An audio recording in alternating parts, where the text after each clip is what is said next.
Atenção! Começa agora uma teleaula de Biologia do Ensino Médio. Você vai assistir a teleaula de número 5. Bons estudos!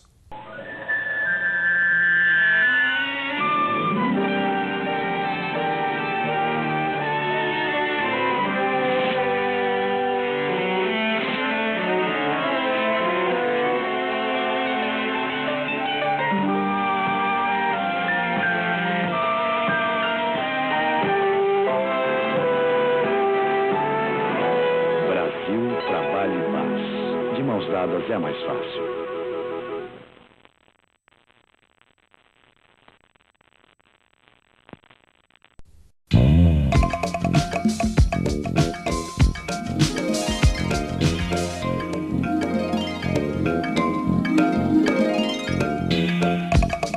Mãe, você disse que ia me ajudar. Oh, tá bom, mas você podia ter arrumado um namorado menos complicado, né, filha? Namorado, mãe, é amigo, né? Por enquanto. Sei. É que ele foi criado no interior, sabe? Leitinho da vaca, pãozinho caseiro. Ah, mãe, ele é uma graça. Tá certo, querida. E o que você pretende oferecer de lanche pra essa graça de amigo, hein? Bom, primeiro iogurte natural, que ele vive falando do iogurte que a avó dele faz. Isso a gente já resolveu que vai fazer, mas o que mais, Flávia? Pão caseiro. Ai, pão caseiro, tá. Então vamos fazer o seguinte, pega a leiteira aí embaixo, põe esse leite pra ferver, tá legal? Você vai me ajudar. Pois é. Hoje você vai conhecer algumas receitas caseiras. Vai aprender como se faz iogurte a partir do leite. Vai ver que o que faz o leite coalhar é uma substância produzida por um micro-organismo chamado bactéria. Você vai aprender também uma receita de pão caseiro e ver que a massa do pão cresce por causa da ação de outros micro-organismos, os fungos.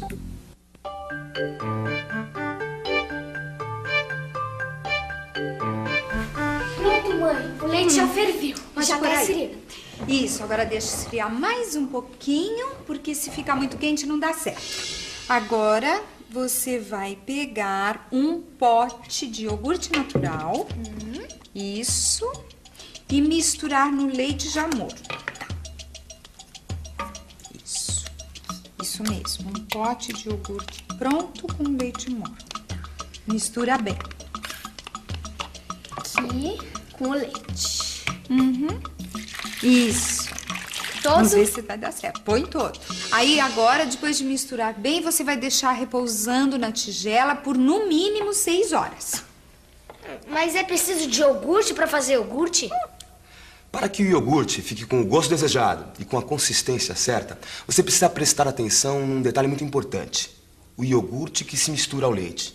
Ele deve ser do tipo natural e deve ter dentro dele todos os responsáveis pela transformação do leite em iogurte. As bactérias. No iogurte, existe uma variedade de bactérias que são micro-organismos que não conseguimos enxergar a olho nu. Quando mistura o iogurte já pronto no leite fervido, as bactérias começam a se reproduzir, a aumentar de número. Elas produzem substâncias que transformam o leite em iogurte. Mesmo que você enxergue muito bem, não será possível identificar nenhuma das bactérias que existem no iogurte. Isso porque esses organismos são microscópicos, só podem ser observados quando a gente usa um microscópio. Por isso o nome micro-organismos.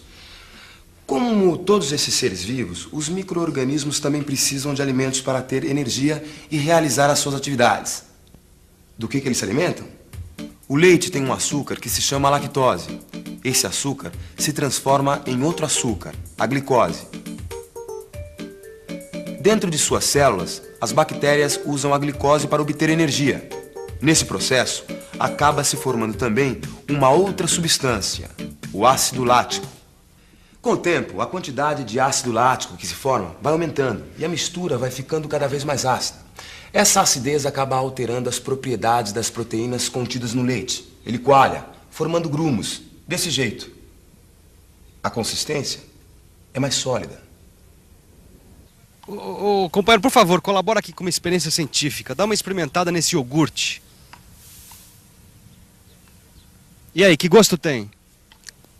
É meio azedinho, né? Isso aí, esse gosto azedo do iogurte está relacionado à produção do ácido lático.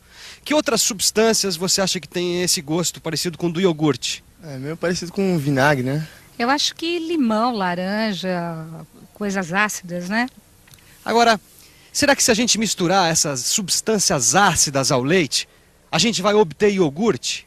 Eca! Ixi, olha que ficou aqui no pano e o leite é coalhão. O que você tá aprontando? Ah, eu tô fazendo a minha receita de iogurte, ó.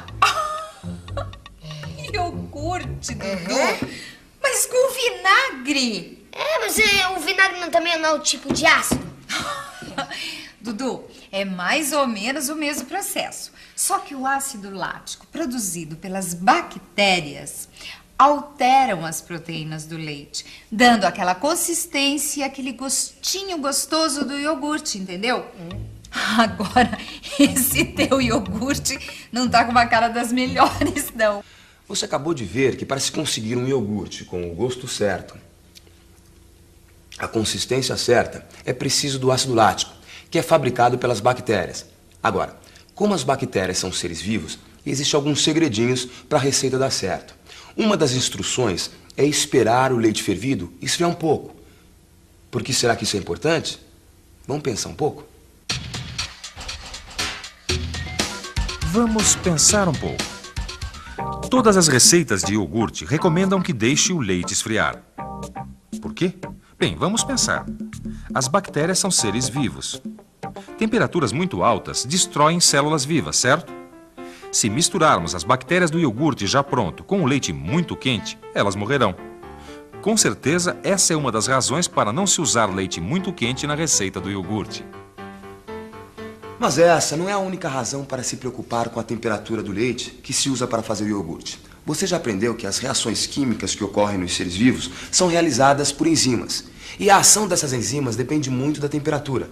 Veja só esse gráfico que mostra a relação que existe entre a ação de uma enzima e a temperatura. À medida que você vai aumentando a temperatura, vai aumentando também a ação das enzimas. Aos 20 graus, a atividade enzimática ainda é muito baixa. A temperatura vai aumentando, a ação enzimática também, até chegar ao máximo, aqui, aos 40 graus. Essa é a temperatura em que as enzimas estão mais ativas. Agora, se você continuar aumentando a temperatura, a ação das enzimas começa a cair. Antes dos 60 graus Celsius, acaba. As enzimas não agem mais. Por quê?